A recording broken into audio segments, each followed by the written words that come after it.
जय जय जय प्रिय भारत जनयित्री दिव्यधात्री। जय जय जय प्रिय भारत जनयित्री दिव्यधात्री। जय जय जय शत सहस्र नर नारी हृदय नेत्री। जय जय जय शत सहस्र नर नारी हृदय नेत्री। जय जय जय प्रिय भारत जनयित्री दिव्यधात्री।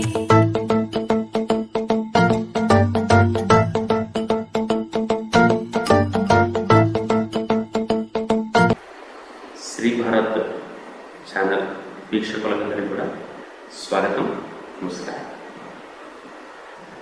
ఫిబ్రవరి 21న మనమందరం కూడా అంతర్జాతీయ మాతృభాష దినోత్సవం అని చెప్పేసి ఒకటి జరుపుకుంటూ ఉంటాం. ఈ సందర్భంలో కొన్ని ఆలోచనలు మనం పంచుకోవాల్సిన అవసరం ఉంది. ఈ ఛానల్ ద్వారా కొన్ని ఆలోచనలు మనం అందరికీ పంచుకునే ప్రయత్నం చేద్దాం.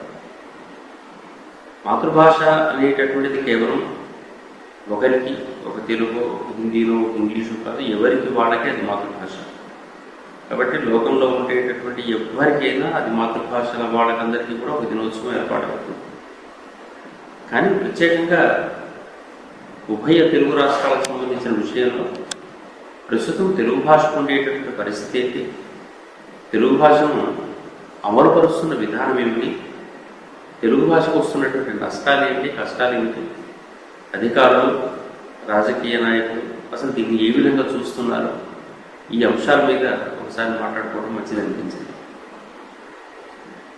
నిజానికి మనకు ఎన్ఈపి ప్రకారంగా, నేషనల్ ఎడ్యుకేషన్ పాలసీ ప్రకారంగా అన్ని వైపులా చిన్న తరగతుల నుంచి పై తరగతుల దాకా అన్ని ప్రొఫెషనల్ కోర్సుల్లో కూడా మాతృభాషలోనే మనకు విద్యాబోధన జరగాలి, దానికి తగినటువంటి సాంకేతికమైనటువంటి పదజాలాన్ని నిర్మించాలి అనేటువంటి విధానం ఉంది. ఒకనొక రోజుల్లో కూడా ఈ నిర్మాణ విధానం కూడా మన దగ్గర తెలుగు అకాడమీ లాంటివి చేసి పెట్టాయి. ఉదాహరణకు సైన్స్ పరిభాష లోపల ఆక్సిజన్, ఆమ్లజని అని చెప్పేసి రాయాలి. ఇవాళ రోజుల్లో ఆక్సిజన్, ఆమ్లజన్ రాసినా రాయకుండా పర్లేదు, ఆక్సిజన్ అని చెప్పేసి రాసినా పర్వాలేదు, తెలుగులో రాస్తే ఆ విషయం చెప్పుకోవచ్చు. కానీ ఏదేమైనా మొత్తానికి సాంకేతిక పరిభాషలు ఏర్పరచుకుంటూ మన మాతృభాషల్లో మనం చదువుకుంటే వచ్చేటటువంటి ఆనందం తేడా ఉంటుంది, దాంట్లో వచ్చే జ్ఞానం తేడా ఉంటుంది. పరభాషల వైపు మనం వెళ్ళేటట్టయితే ఆ భాష మీద మనకు పూర్తిగా పట్టు లేకపోవడం వల్ల పూర్ణమైనటువంటి జ్ఞానం దాంట్లో ఏర్పడదు. అందువల్ల పరిశోధనాత్మకమైనటువంటి ప్రగతి కానీ, లోతైన చూపు కానీ దాంట్లో ఏర్పడదు అనేటటువంటి భావన మనకు మొదటి నుంచి ఉంది. అందువల్ల తప్పనిసరిగా మాతృభాష లోపల విద్యా విధానం ఉండటం అనేది నేషనల్ ఎడ్యుకేషన్ పాలసీ ఏం చెప్పిందో అది అమలు జరగాల్సిన అవసరం ఉంది. ఏ రాష్ట్ర ప్రభుత్వాలు సరిగ్గా చెప్తున్నట్టుగా లేదు. ఇటీవలనే మహారాష్ట్ర ప్రభుత్వం ఆ విధంగా చేసినట్టుగా, ఇంజనీరింగ్లో కూడా ప్రయోగాలు చేసినట్టుగా ఒకటి మనకు తెలుస్తుంది. అటువంటి పని అన్ని చోట్ల జరగాలి. నిజానికి ఉస్మానియా విశ్వవిద్యాలయం లాంటిది మొట్టమొదటి రోజుల్లో ఉర్దూ భాషా కేంద్రంగా కెమిస్ట్రీలు, ఫిజిక్స్ అవన్నీ కూడా చెప్పినట్టుగా మనకు ఒక పూర్వపు చరిత్ర కూడా ఉంది. అట్లాగే ఇప్పటి రోజుల్లో ప్రకారంగా అన్ని సబ్జెక్ట్స్ మనకు మన మాతృభాషలో చెప్పుకునేటువంటి పరిస్థితి వచ్చేటటువంటి స్థితికి మనం ఎదిగితే బాగుంటుంది. దానివల్ల పరిశోధనాత్మకమైన ప్రగతి పెరుగుతుందని వేరు వేరు దేశాల వాళ్ళ చరిత్రలు కూడా చెప్తున్నాయి. జపాన్ అయినా, చైనా అయినా అన్ని దేశాల్లోనూ కూడా వాళ్ళ మాతృభాషలో వాళ్ళు అధ్యయనం చేస్తున్నారు, మనం పరభాషలో అధ్యయనం చేస్తున్నాం. వచ్చినటువంటి ఇబ్బంది ఇది ఒక భాగమైంది. ప్రస్తుతం అమలుపరుస్తున్నటువంటి విధానం చూసేటట్టయితే ఉభయ తెలుగు రాష్ట్రాల్లో ఎక్కడైనప్పటికీ కూడా ఇంగ్లీష్ మీడియం స్కూల్స్ అనే పేరుతోని వాటికి గొప్పతనాన్ని ఆపాదింపజేసి చూస్తున్నారు. క్లాస్ రూమ్కి వెళ్తే పిల్లవాడు తెలుగులో మాట్లాడితే అదేదో తప్పు చేశాడు అని నరకానికి పంపిస్తున్నట్టుగా, వీడు ఇంగ్లీష్లో మాట్లాడట్లేదండి తెలుగులో మాట్లాడుతున్నాడు అని చెప్పేసి వాళ్ళ తల్లిదండ్రులు కంప్లైంట్ చేస్తున్నారు. మన మాతృభాషలో మనం మాట్లాడుకోకుండా ఇతర భాషలోనే మాట్లాడి తీరాలి అని చెప్పేసి సొంత భాషను కూని చేసేటటువంటి పరిస్థితుల్లో మనం ఉండేటట్టయితే మన పరిస్థితి ఏంటి, ఎట్లా ఉండాలి, ఇక్కడ ఏ విధంగా మనం ముందరికెళ్ళాలి, ఇది ఆలోచించాల్సినటువంటి అంశం. అదేవిధంగా 1 నుంచి 10 తరగతుల వరకు మొదటి భాషగా మనం ఉండాల్సింది, ఆ తర్వాత కూడా మొదటి భాష ఉండాలి మనది ఎప్పటికైనప్పటికీ. కానీ అటువంటి స్థితి నుంచి మొదటి భాష లేదు, ఆ తర్వాత ఇంటర్మీడియట్కి వచ్చేసరికి దానికి చాలా పెద్దదైన ఇబ్బందులు ఎదుర్కొంటుంది. 10th క్లాస్ వరకు ప్రథమ భాషగా కనపడుతున్నటువంటి తెలుగు పుస్తకం 2 రోజులు పోతే ఇది ద్వితీయ భాషగా మారుతుంది. ఆ మారడమే కాదు, ఇంటర్మీడియట్కి వచ్చిన తర్వాత ఏమైపోతుంది, అది ద్వితీయ భాష అయిన తర్వాత కూడా ఇన్ని రోజుల నుంచి తెలుగు చదువుకొని వచ్చిన వాడికి ఒక ప్రత్యేకమైన సిలబస్ తయారు చేస్తుంది, కూర్చొని కష్టపడి ఒక కమిటీ కూర్చుంటుంది. కానీ అప్పుడు సడన్గా వస్తున్నటువంటివి సంస్కృతం వస్తుంది, ఫ్రెంచ్ కావాలట, జర్మన్ కావాలంటే, ఇంకేదో కావాలట. ఇవన్నీ ఇక్కడ ఎందుకండి? అవి కావాలంటే వేరే సర్టిఫికేట్ కోర్స్ పెట్టుకోవచ్చు కదా. సంస్కృతం మీద మనకు అద్భుతమైన గౌరవం ఉంది. కావాలంటే మొదటి క్లాస్ నుంచి కూడా కంటిన్యూ చేయొచ్చు. ఎందుకంటే ఆ పదాలన్నీ తెలుగులో ఏర్పడుతున్నాయి. మన ఇతర భాషల్లో కూడా విస్తరించిపోయింది. కానీ ప్రత్యేకంగా సంస్కృతాన్ని ఓన్లీ ఇంటర్మీడియట్ లెవెల్లో నుంచి పెట్టడం అనేటటువంటిది మొదలుపెట్టేసరికి అక్కడ మొదలుపెట్టేటటువంటి సిలబస్ ఎట్లా ఉంటుంది? కేవలం ప్రారంభమైనటువంటి వాక్యాలే కనపడతాయి. అక్కడ మొదటి శబ్దాలు, ధాతువులు, గుణింతాలు ఇవన్నీ ఎట్లా ఉండాలి ఏంటి అని చెప్పేసి 2-3 స్టోరీస్ చెప్పేసి అది కూడా సంస్కృతంలో కాకుండా ఇంగ్లీష్లో కానీ, హిందీలో కానీ, ఇతర భాషల్లో కానీ రాసుకోవచ్చు అనేటటువంటి క్లాసికల్ లిటరేచర్ సంప్రదాయం చూపిస్తున్నారు. మరి ఇట్లా చూపించిన తర్వాత అందరికీ కూడా సులువైన మార్గాలు వెతుక్కుంటూ కూర్చుంటారు. అందులో ప్రైవేట్ ఇన్స్టిట్యూషన్స్ అనేటటువంటి మొత్తం కళాశాలన్నీ కూడా మా దగ్గర తెలుగు ఆఫర్ చేయట్లేదండి, ఓన్లీ సంస్కృతం ఆఫర్ చేస్తున్నాం, ఓన్లీ ఫ్రెంచ్ ఆఫర్ చేస్తాం, ఓన్లీ జర్మన్ ఆఫర్ చేస్తాం అని చెప్పేసి అని ఇతర భాషలు పెట్టేస్తుంటారు. అసలు ఫారిన్ లాంగ్వేజెస్ కోసం చదువుకోదలుచుకున్నటువంటి వాడు ఎవరైనా ఉండేటట్టయితే ఫారిన్ లాంగ్వేజెస్ కోసం సర్టిఫికేట్ కోర్స్ చేయొచ్చు. వాడిని బుద్ధి పెట్టినప్పుడు చదువుకోవచ్చు. ఇంటర్మీడియట్ లెవెల్లో చదవాల్సిన అవసరం ఏంటి? ఇది తప్పు కదా. ఇది ఎందుకు ఆలోచించట్లేదు హైయర్ అథారిటీస్ అర్థం కావట్లేదు ఇప్పటికీ కూడా. ఓ తెలుగు శాఖ అధ్యక్షుడిగా ఇదే వేదన నేను పడేటటువంటిది. అట్లాగే ఇంకా కూడా మనం ఆలోచిస్తూ పోయేటట్టయితే, ముందుకు పెట్టి చూసేటట్టయితే డిగ్రీ స్థాయికి వచ్చి చూస్తే డిగ్రీలో కూడా తృతీయ భాషగా ఉండేది. ఇంత ముందు రోజుల లోపల ఈ ద్వితీయ భాషగా ఉండేటటువంటి ఈ తెలుగు 3 సంవత్సరాలకు 20 క్రెడిట్స్ సిస్టమ్స్ కింద ఇచ్చారు. 20 క్రెడిట్స్ మీకు ఎక్కువ అండి. ఎందుకు ఇంత లాంగ్వేజెస్ కోసం? మాకు సబ్జెక్ట్స్ చాలా ఎక్కువ ఉన్నాయనే వాళ్ళు ఉన్నారు. కానీ బాగా ఆలోచిద్దామండి ఒకసారి. సాహిత్యము, లోక వ్యవహారం 2 చూద్దాం. ఒకటి పొట్టపూటి విద్య, ఒక బుద్ధిపూటి విద్య అని ఒక పదాలు చెప్పుకోవచ్చు. పొట్టపూటి కోసం చేసేటటువంటి దాంట్లో కామర్స్ చదువుకోవచ్చు, సైన్స్ చదువుకోవచ్చు, ఇంకేదైనా చదువుకోవచ్చు. కానీ వాడు మనిషిగా తయారవుతున్నాడా? మనిషిని మనిషిగా తయారు చేసే కార్యశాల ఏ తరగతుల్లో చెప్పే అవకాశం ఉంది? ఇతర తరగతుల్లో ఇవి చెప్పే అవకాశం ఉందా? అనుగాని చోట అతికులమనరాదు, కొంచెముంటుటెల్ల కొదువగాదు, కొండ అర్థమంతు కొంచెమై ఉండదాను, ఉపకారికి ఉపకారం విపరీతం కాదు స్నేహ వివరింపంగాను. ఏదైనా మంచి మాటలు చెప్పాలంటే ఒక కథను తీసుకుని కథామాధ్యమంగా చెప్పడం, ఒక పోరాటం తీసుకుంటే పోరాట మాధ్యమంగా ఏం వస్తున్నాయి చెప్పడం, మానవ విలువలను చెప్పడం అనేటువంటి విధానం, సమాజంలో మనిషి బతికే విధానం ఏంటి, నీతి ఏంటి, ధర్మం ఏంటి, న్యాయం ఏంటి చెప్పే విధానం, ఓ సంప్రదాయం ఏంటి, ఒక ఆధునికత ఏంటి, ఈరోజు వస్తున్నటువంటి ట్రెండ్స్కి తగ్గట్టుగా ఎట్లా ఉండాలి, ప్రకృతిని ఎవరు రక్షించాలి, పర్యావరణాన్ని ఎట్లా పోషించాలి, దీంట్లో మనిషి యొక్క బాధ్యత ఏంటి, ఇటువంటి విషయాలన్నీ కవిత్వం ద్వారాను సాహిత్యం ద్వారాను చెప్పాల్సిన అవసరం ఉంటుంది. మరి ఇటువంటి వాడికి మేము ఇన్ని క్రెడిట్స్ పడేస్తున్నాం, ఏదో చెప్పేసుకోండి, 3 సంవత్సరాలు మీకు ఎందుకండి, 2 సంవత్సరాలు పూర్తి చేసి పారేయండి అని చెప్పేసి అంటే ప్రైవేట్ కళాశాలల లోపల 5,000, 10,000 పాఠాలు చూపించేటటువంటి వాళ్ళకందరికీ నోట్లు కొట్టేసినట్టు. అంటే తెలుగు చదువుకుంటే మాకు ఉపాధి లేదు, ఉద్యోగాలు లేదు అని చెప్పేసి బాధపడే పరిస్థితి తీసుకొస్తున్నట్టు. అదేవిధంగా ఇంకా గట్టిగా కనుక చెప్పేటట్టయితే మనకు నవోదయాలాంటి పాఠశాలల లోపల కేంద్ర ప్రభుత్వం నియమించేటటువంటి పాఠశాలల లోపల 3 సంవత్సరాల కంటిన్యూషన్ ఆఫ్ ఎడ్యుకేషన్ ఉన్నప్పుడు మాత్రమే వాళ్ళకు స్పష్టమైనటువంటి ఉద్యోగ స్థితి ఉంటుంది.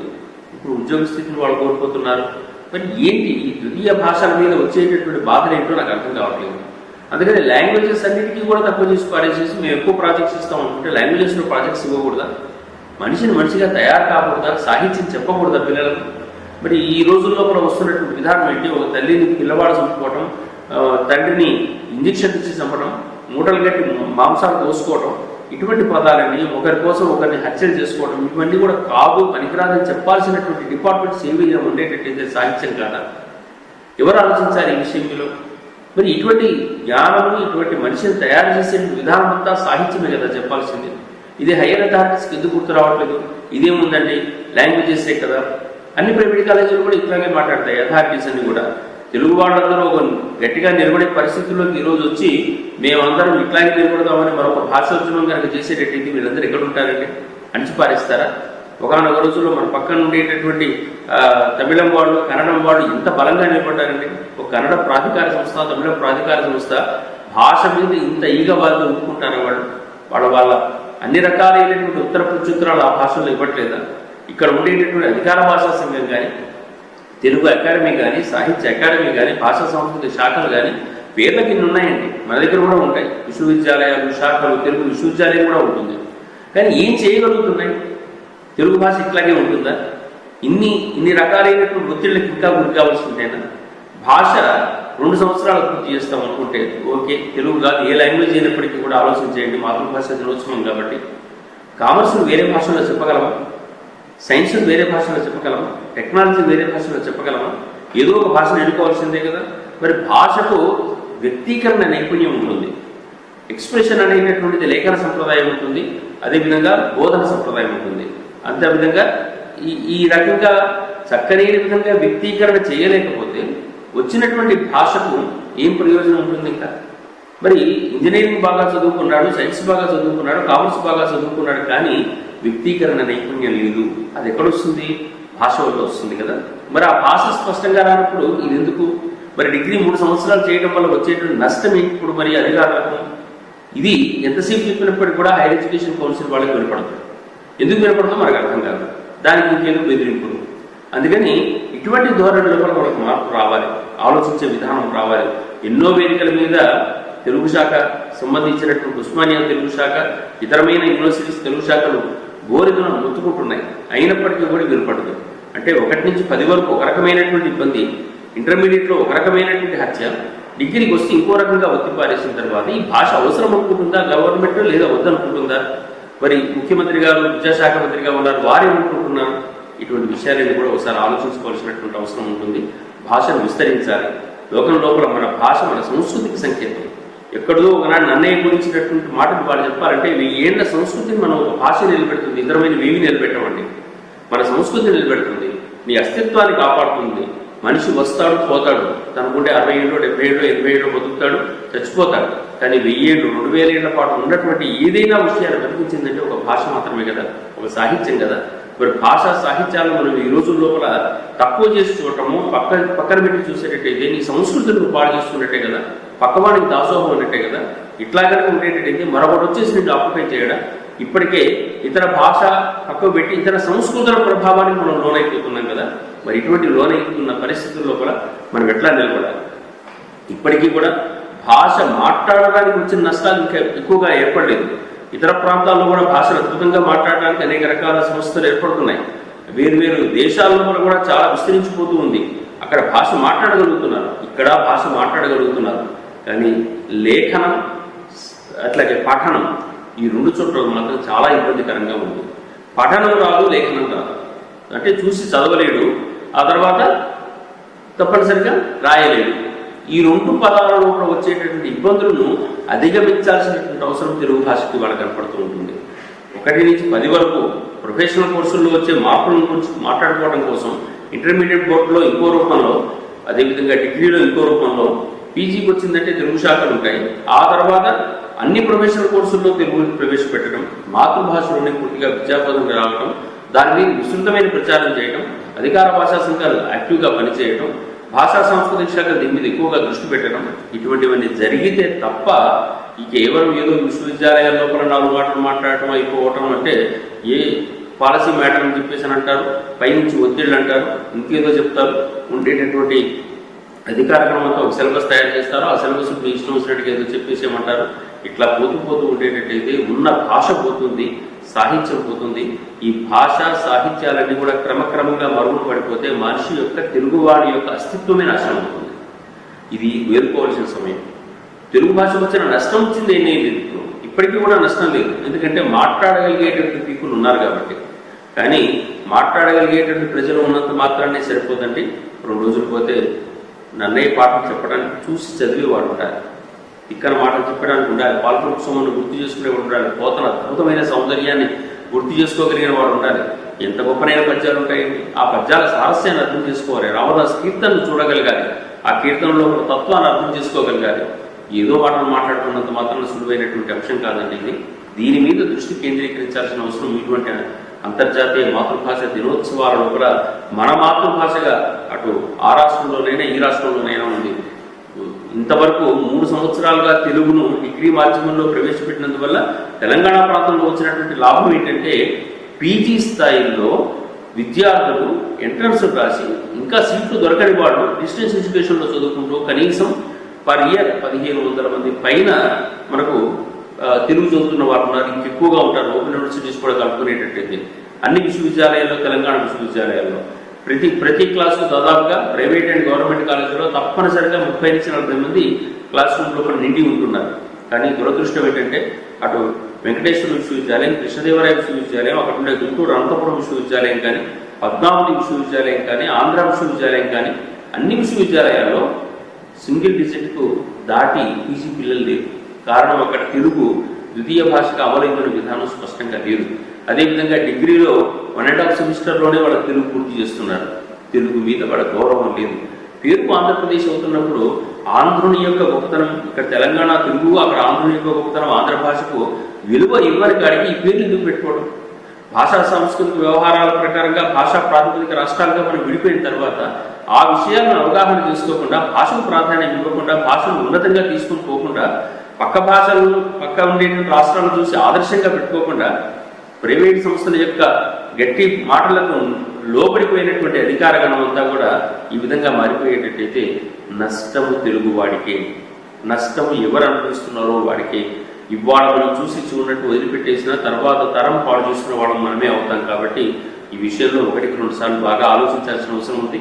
మాతృభాషా దినోత్సవాలని చెప్పేసి ఆ రోజు ఏదో చదువుకొని ఏదో చిన్న పోటీలు పెట్టేసి, వ్యాసరచనలు, వక్తృత్వాలు పెట్టేసి పోటీలు పెట్టి ఏదో ఉపన్యాసాలు ఇచ్చుకొని పోవడం కాదండి.